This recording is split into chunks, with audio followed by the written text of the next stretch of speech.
నమస్తే అండి, నేను డాక్టర్ ఎంఎస్ఎస్ ముఖర్జీ, కార్డియాలజిస్ట్ని. పల్సాట్ యూట్యూబ్ ఛానల్ నుంచి మీకు కొన్ని కొత్త విషయాలు ఎప్పుడు చెప్తూ ఉంటాను కదా. ఇవాళ ఇంకొక సరికొత్త విషయం తెలుసుకుందాం. ఇది ఒక కొత్త మెషిన్ ప్రపంచంలో అందుబాటులోకి వచ్చింది. ఒక కొత్త ఎంఆర్ఐ మెషిన్. ఇప్పుడు దాకా మనం కని విని ఎరగనంత పవర్ఫుల్ ఎంఆర్ఐ మెషిన్.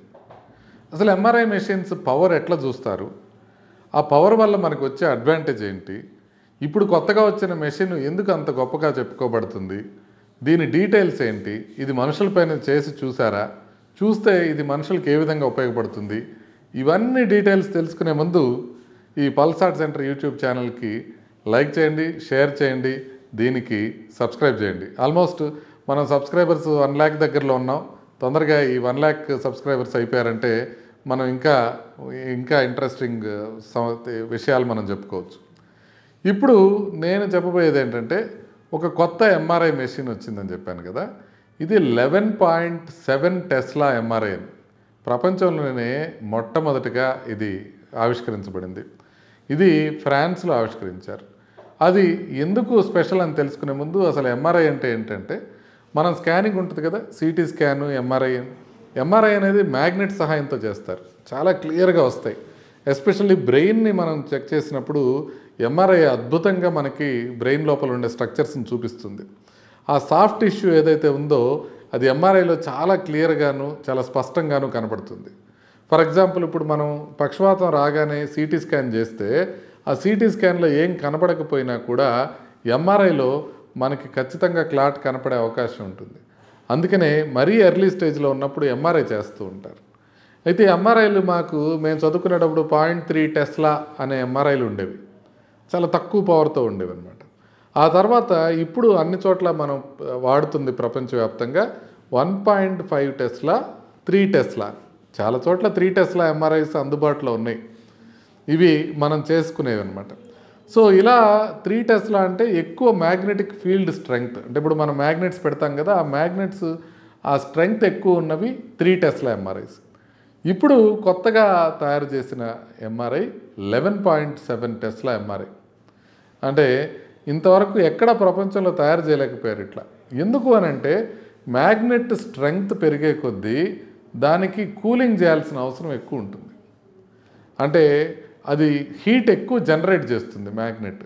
ఆ హీట్ తగ్గడానికి కూలింగ్ మనం దానికి అమర్చాల్సి ఉంటుంది. ఆ కూలింగ్ హీలియంతో తయారు చేస్తారు. అలా నార్మల్గా మనం 0 degrees సెంటిగ్రేడ్ అంటే తెలుసు కదా, ఫ్రీజింగ్ అట్మాస్ఫియర్ అంటే ఐస్ ఫామ్ అయ్యేది 0 degrees సెంటిగ్రేడ్. -269 degrees సెంటిగ్రేడ్ వరకు ఇది కూలింగ్ చేస్తే తప్ప ఈ 11.7 టెస్లా ఎంఆర్ఐ రాదు. అందుకని ఇది హ్యూజ్గా కూలింగ్ చేసేది.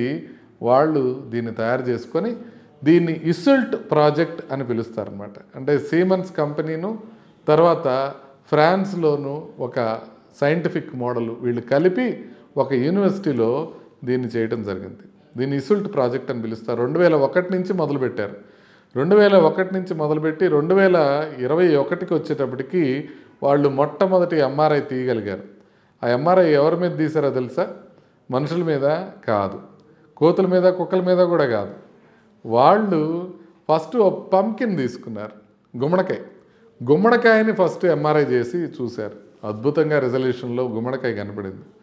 సో ఇప్పుడు బ్రెయిన్ మీద ఎంఆర్ఐ చేసి చూడాలి అని 2024 నవంబర్లో నేచర్ జర్నల్లో వాళ్ళు మొట్టమొదటిసారిగా ఈ ఎంఆర్ఐని చేసి ఆ ఫిల్మ్స్ని బయట పెట్టడం జరిగింది. అద్భుతమైన డీటెయిల్తో మనిషి బ్రెయిన్ని ప్రతి కోణాన్ని కూడా అది చూడగలిగింది ఆ ఎంఆర్ఐ.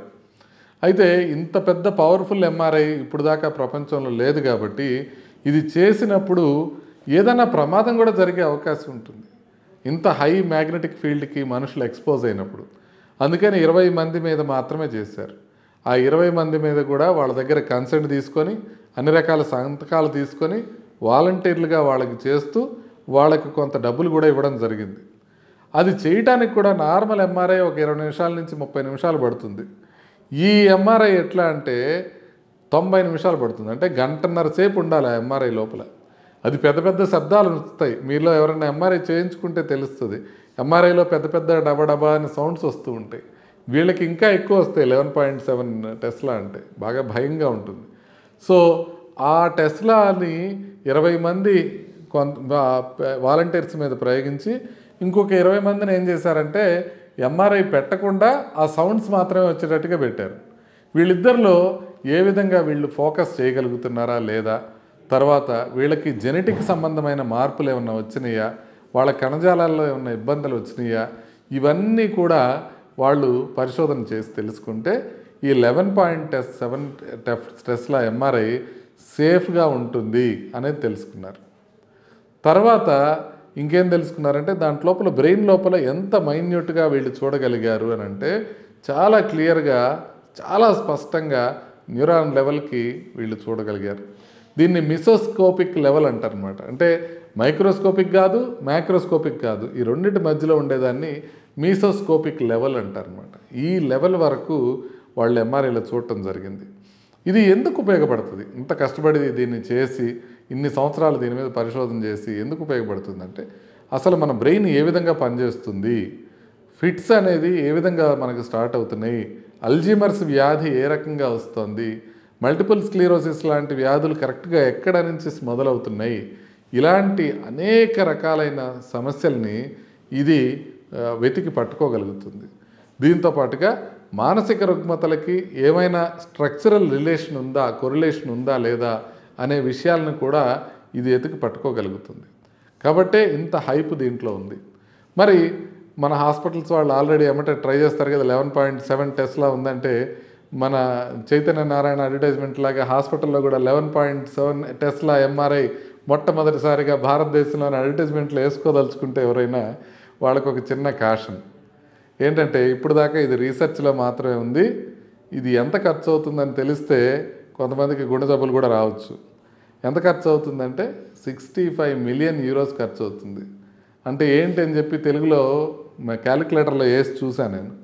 667 కోట్ల రూపాయలు మాత్రం ఖర్చు అవుతుంది. అంటే ఈ ఎంఆర్ఐ మెషిన్కే ఒక 667 కోట్ల రూపాయలు ఖర్చు అవుతుంది ఇది పెట్టడానికి. కాబట్టి ఏ హాస్పిటల్లోనూ ఇది అవైలబుల్ ఉండదు, ఏ డయాగ్నోస్టిక్ సెంటర్లోనూ ఇది అవైలబుల్ ఉండదు.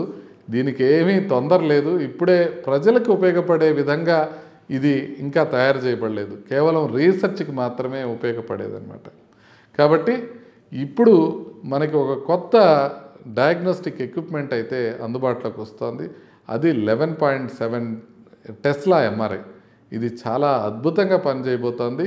దీనివలన న్యూరో సైన్స్లో చాలా త్వరితగతిన అనేక డెవలప్మెంట్స్ వచ్చే అవకాశం ఉంటుంది.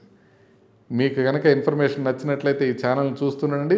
నేను చెప్పినట్టుగా సబ్స్క్రైబ్ చేస్తున్నాను. నాకెవరో వేరే యూట్యూబ్ ఛానల్ చూస్తుంటే 500K సబ్స్క్రైబర్స్ అంటే 5 లక్షలు కనుక దాటితే ఒక యూట్యూబ్ నుంచి కొంచెం ప్రొటెక్షన్ వచ్చే అవకాశం ఉంటుంది అని చెప్పారు.